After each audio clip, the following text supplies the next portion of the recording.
Tout le monde a piqué de l'argent dans la caisse, sauf le Front National. La justice reproche au Rassemblement National, alors Front National, d'avoir organisé entre 2004 et 2016 un système de détournement d'argent du Parlement européen. Et on trouve ça normal? Oh mais non, c'est pas très grave, à la limite, les Français en ont marre, mais les Français n'en ont pas marre d'entendre parler des affaires, ils en ont marre qu'il y ait des affaires, ils en ont marre de voir des élus, je suis navré de vous le dire, qui détournent de l'argent.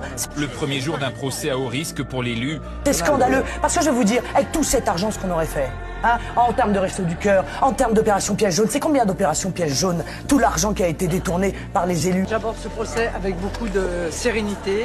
Que quand c'était des décisions de justice qui vous concernaient, c'était forcément de nature... On ne pas dans la caisse, monsieur Copé, on ne vole pas l'argent des Français. Vous savez ce que ça veut dire? Reprenez pas ce ton-là. Voler l'argent des Français. On est en démocratie. Ce détournement présumé de fonds publics aurait permis de renflouer les caisses d'un parti alors endetté.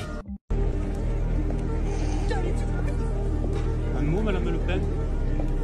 Vous avez confiance en la justice, Madame Le Pen? J'espère bien que j'ai confiance en la justice, sinon je ne serais pas là.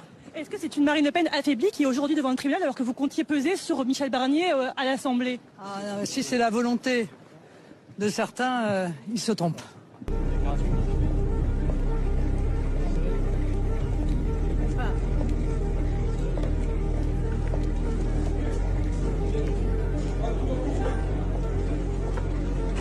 Aujourd'hui, on va parler d'une affaire judiciaire majeure qui secoue la politique française, le procès des assistants parlementaires européens du Rassemblement National, le RN, anciennement Front National. Marine Le Pen, 24 autres personnes ainsi que le parti lui-même sont jugés pour des soupçons de détournement de fonds publics. C'est une affaire qui peut avoir de grosses répercussions, notamment pour Marine Le Pen, qui risque carrément une peine d'inéligibilité. Ça pourrait donc jouer un rôle clé dans ses ambitions présidentielles pour 2027. Alors d'où ça vient tout ça? L'affaire a commencé en 2014, juste après les élections européennes. Les autorités commencent à suspecter que certains assistants parlementaires européens, censés travailler pour les députés à Bruxelles ou Strasbourg, faisaient en fait autre chose. En gros, ils auraient été employés par le parti pour des tâches qui n'avaient rien à voir avec leur fonction au Parlement européen. Et ça, c'est un gros problème parce que ces assistants sont payés avec des fonds publics de l'Union européenne, donc de l'argent des contribuables. On parle ici de 21 000 € par mois par député pour rémunérer ses assistants. Avec les années, les juges ont découvert que ça allait plus loin qu'un simple cas isolé. Ils pensaient que c'était carrément un système organisé mis en place pour soulager les finances du RN qui étaient à l'époque en difficulté financière.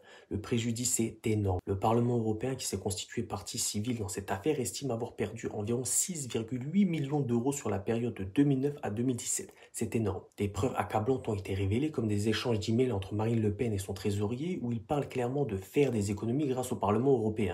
Ça ne s'arrête pas là, d'autres messages montrent que certains députés eux-mêmes étaient au courant que ce qu'on leur demandait ressemblait fortement à des emplois fictifs. Ça commence à faire beaucoup. Le procès cible principalement Marine Le Pen, mais d'autres figures importantes du parti sont aussi concernées. On retrouve des noms comme Louis Alliot, l'ancien numéro 2 du FN ou encore Nicolas Bay. Leur défense s'appuie sur une idée. Selon eux, les assistants parlementaires ne travaillaient pas pour l'Union européenne en tant que telle, mais pour les députés. Donc ils auraient eu le droit de leur confier des tâches politiques. C'est là-dessus que le RN base toute sa stratégie de défense en essayant de brouiller les pistes entre travail parlementaire et activité politique de parti. Et puis il y a aussi un argument plus politique. Les avocats du RN disent que ce procès fait partie d'une tentative des institutions européennes de s'en prendre au parti anti-système comme le RN.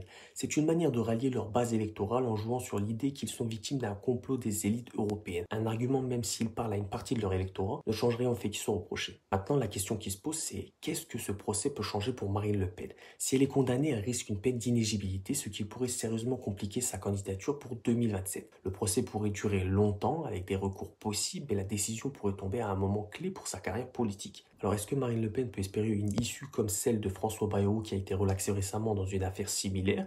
Pas vraiment. Déjà, l'affaire du FN implique beaucoup plus d'argent, 6,8 millions d'euros contre 293 000 dans l'affaire Bayrou. Ensuite, Marine Le Pen est accusée directement de détournement de fonds, contrairement à Bayrou qui n'était poursuivi que pour complicité. Donc la situation est plus risquée pour elle. Pour conclure, ce procès pourrait bien marquer un tournant pour le Rassemblement National et son avenir politique. Si Marine Le Pen venait à être condamnée, cela pourrait non seulement affecter ses ambitions présidentielles, mais aussi fragiliser l'image de son parti qui, on le sait, cherche à s'installer durablement dans le paysage politique français. Bref, dites-moi ce que vous en pensez en commentaire, bien sûr, toujours dans le respect.